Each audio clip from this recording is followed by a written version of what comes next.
मकई खा सकते हैं। रामा चिड़िया, लेकिन वो कालू कौवा कैसे हर रोज किसान की मकई ले जाता है? वो कल भी मेरे सामने किसान की मकई खा रहा था। मैंने पूछा तो कहने लगा ये किसान के खेत से लाया हूँ। वो एक नंबर का चोर है, किसी न किसी तरह वो मकई चोरी करके ले जाता होगा।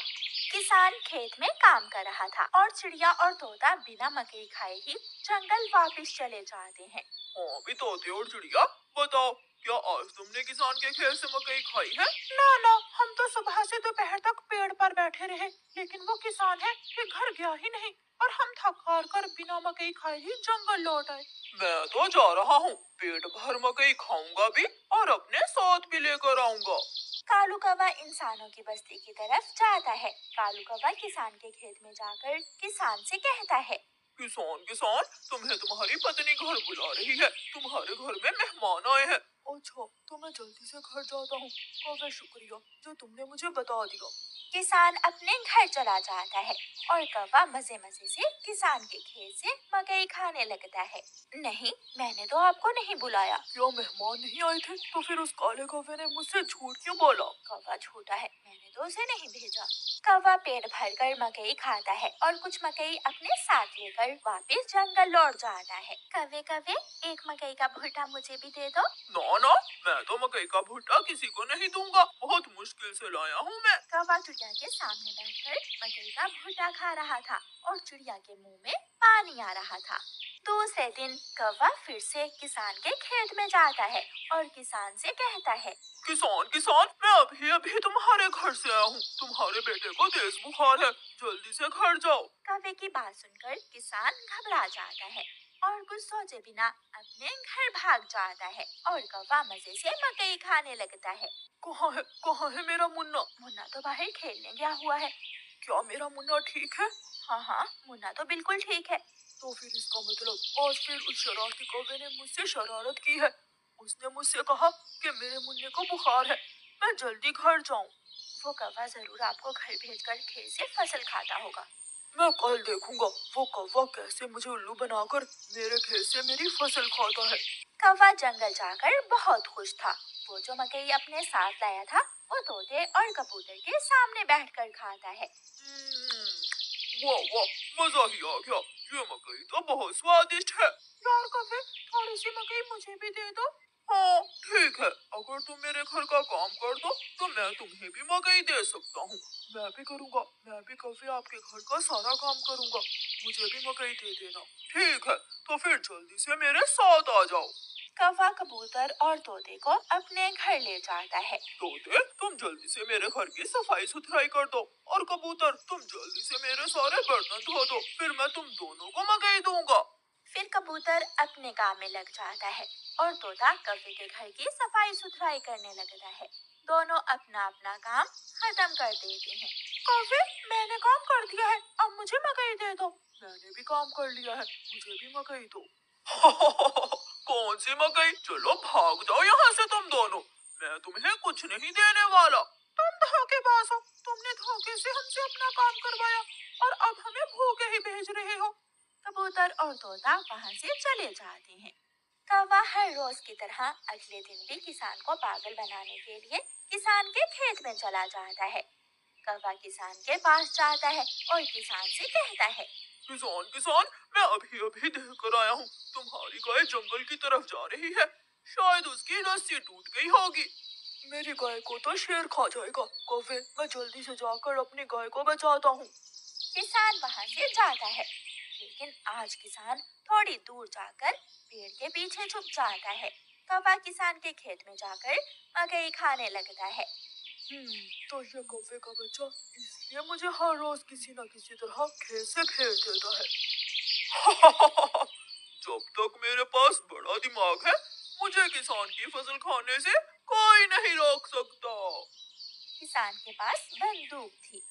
किसान बंदूक चलाता है और गोली सीधी जाकर कौवे की टांग पर लगती है। कौवा बहुत मुश्किल से वहाँ से भागता है और किसी न किसी तरह अपने जंगल वापस पहुँच जाता है। वो अपने घर के बाहर आकर गिर जाता है। हाय, मर गया, मर गया। ना जा पाती, लेकिन मैं लंगड़ी हूँ। गुड़िया बेटी, क्या आपको भी बेर खाने हैं? हाँ मम्मा, मेरा दिल तो बहुत है, मगर मैं लंगड़ी हूँ।